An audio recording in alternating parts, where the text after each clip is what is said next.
Bonjour les amis, je sais, vous allez dire que je suis en train de filer un mauvais coton et je l'admets volontiers. Donc hier j'ai défendu Rachid Mélenchon.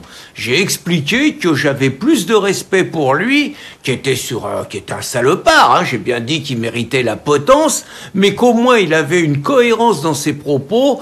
Contrairement à tous les lâches, j'ai ciblé Olivier Faure, j'ai ciblé la Tondelière, là, j'ai ciblé Roussel, qui sont en train de lui cracher dessus, alors qu'il y a un an, il lui léchait les bottes pour avoir des députés. Donc je trouve qu'ils sont méprisables, que Mélenchon est une ordure, mais au moins une ordure cohérente qui va au bout de sa logique. Donc je vous avais expliqué un peu la différence que je faisais. Eh bien là, figurez-vous que je vais continuer à accabler sans doute certains d'entre vous en défendant mes copains les insoumis, parce que tout le monde leur tombe dessus. Alors je vous explique, hein, les insoumis, ils se sont comportés comme des ordures, et c'est des ordures, hein, attendez, hein, qu'on se comprenne bien, sur l'affaire israélo-palestinienne, sur les crimes du Hamas, bon, et depuis toujours, ils sont du côté des anti-juifs, pour ne pas dire des antisémites, et ils se classent antisionistes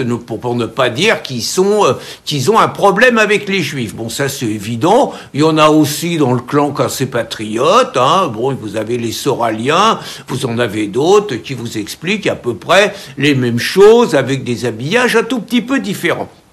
Mais bon, on a vu, là, l'histoire de l'hôpital de Gaza. Bon, c'était grandiose, hein. Vous avez eu immédiatement, ça y est, putain, ces enfoirés de Youpin, ils le disent à peu près quand ils sont entre eux, hein.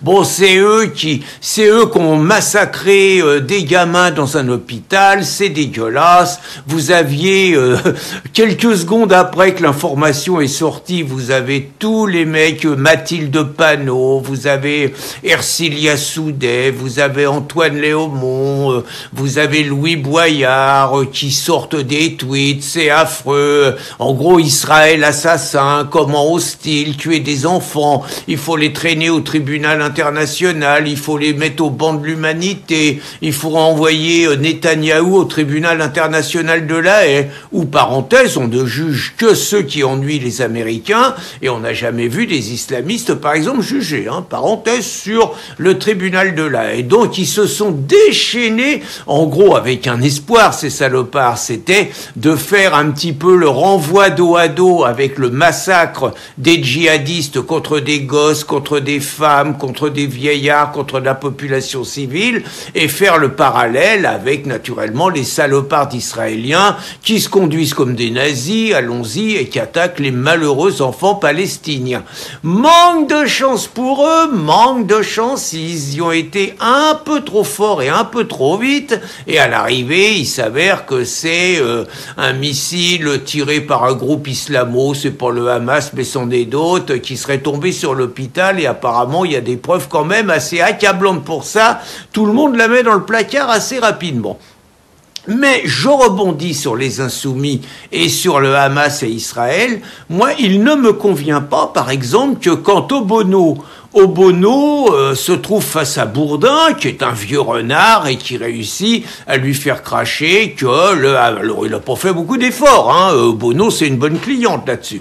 Mais donc, il lui fait cracher que le Hamas, c'est des résistants islamistes, que c'est un groupe respectable et tout. Bon, donc, Darmanin annonce qu'il fait saisir le procureur pour apologie du terrorisme. C'est là, je trouve, que ça commence, et encore une fois, chacun sait de quel côté je me situe, mais c'est là que ça commence à pas sentir bon. C'est exactement comme les crapules de NPA, qui sont les pires salopards, hein, y a pas de problème, mais sont dans un risque d'instance de dissolution, parce qu'ils ont eux aussi sorti un communiqué particulièrement dégueulasse par ailleurs, hein, sur les exactions du Hamas, en disant que le Hamas choisissait ses moyens pour combattre qu'ils n'avaient pas à juger. Bon, ça sert qu'une chose, c'est que montrer que les héritiers de Plenel sont les mêmes pourris que lui, mais de la même chose, ça me convient pas que Darmanin entame des procédures de dissolution contre des salopards comme ça. Alors, entendons-nous bien, hein, je suis d'accord pour qu'on montre le deux poids deux mesures, vous voyez, pour qu'on montre que, par exemple, entre Génération Identitaire, qui a jamais rien fait d'illégal, et les antifas, qui, eux, multiplient les agressions et tout, il y a un deux poids deux mesures, ça, il n'y a pas de problème pour dire que si on dissout Génération Identitaire, on doit dissoudre les antifas. Vous voyez, ça, j'ai pas de problème pour qu'on le présente comme ça. Pour, de la même façon, montrer que Civitas, qui a simplement été dissous pour la parole d'une personne qui n'est même pas membre de son organisation, qu'on fasse le parallèle entre les propos des Insoumis et les propos de NPA pour dire si on dissout Civitas, il faut dissoudre les autres, pas de problème. Mais j'alerte quand même sur où ça nous embarque. On est quand même, soyons un tout petit peu lucides, les amis, on est quand même dans un modèle qui va de plus en plus vers le totalitarisme, qui nous amène de plus en plus dans le meilleur des mondes et vers 1984. Donc si on est dans cette logique-là aujourd'hui si on dit pas que le Hamas c'est des terroristes, et bien évidemment que c'est des terroristes, des ordures, une organisation génocidaire musulmane, tout simplement. Bon, mais si on dit pas ça, on se retrouve devant les tribunaux. Vous voyez, là, il y a quelque chose qui va pas, parce que on sort de la dictature covidiste, on a vu le sort réservé aux toubibs qui refusaient finalement de suivre le discours officiel et qui amenaient un discours alternatif. Les mecs, le professeur Joyeux est suspendu 2 ans. Vous en avez qui se retrouvent aux tribunaux, vous en avez qui sont poursuivis par Big Pharma, vous en avez qui sont interdits d'exercer. Vous voyez, ça sent pas très bon.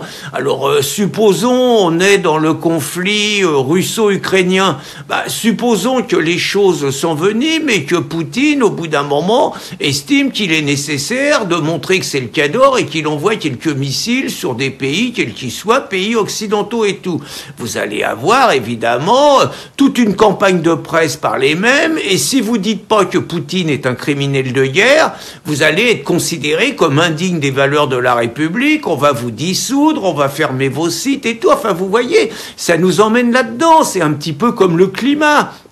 Vous avez quand même le responsable de la météo de France 2 qui a été viré parce que le mec, il contestait le discours officiel du GIEC. Vous avez, je crois, des centaines de scientifiques qui viennent de dire, écoutez, il y a une autre logique. Nous, on n'est pas d'accord pour que on attribue à l'homme le réchauffement climatique. Je vous rappelle qu'un jour, chez Pascal Praud, vous aviez une tarée là qui est au Parlement européen maintenant, une nommée Claire Nouvian, qui était pour mettre en place un délit de négationnisme, c'est-à-dire exactement comme la négation de l'Holocauste, contre ceux qui contestaient le réchauffement climatique par l'homme. C'était carrément du négationnisme. Et vous voyez, on est parti pour être un tout petit peu là-dedans. Ça risque d'être un peu pareil si vous voulez sortir de l'Union européenne, si vous voulez le retour à votre souveraineté, si vous voulez revenir au franc, vous allez bien avoir des tarés totalitaires qui vont vous dire que vous êtes un nationaliste,